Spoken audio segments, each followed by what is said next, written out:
در شبکه آبونه شدن را فراموش نکنید، زیرا در شبکه آبونه شدن شما نه تنها دانش میگیرید، بلکه شما از آن شخصانی میشوید که دینمان را پهن میکنید. السلام علیکم و رحمت الله و برکاته. شب قدر، آن قرآنی که با نزولش یک شب بهتر از 1000 ماه می شود، همتون آگاهی دارید، نشود که این هم در غفلت گذرد. برایش اهمیت ندهیم. ابلیس لعین اینقدر کوشش میکند دیگر شبها رو همین خیل می نشینی، خط یک دوستی مسافرت که آمده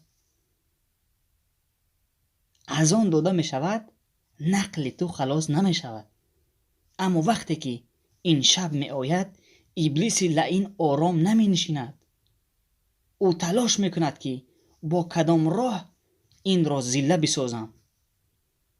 روز از روز سر تو شروع کرده که تو باید بسیار خسته شوی در روز. کارهایی که در شب طاق رمضان می آیند، در آن روزها ابلیس لعین تو را سرگردان می کند.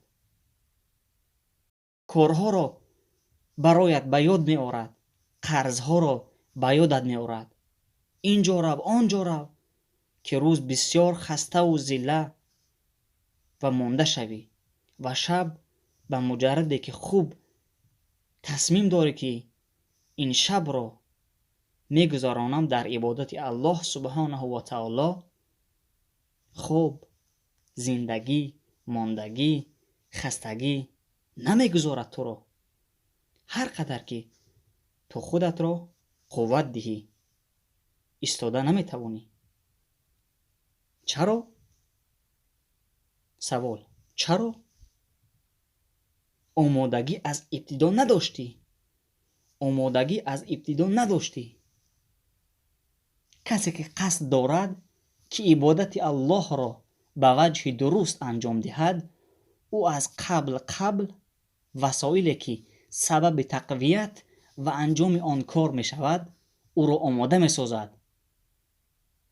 برای او خود را عیار می سازد تا که آن وقت بیاید هیچ مشکلی نداشته باشد.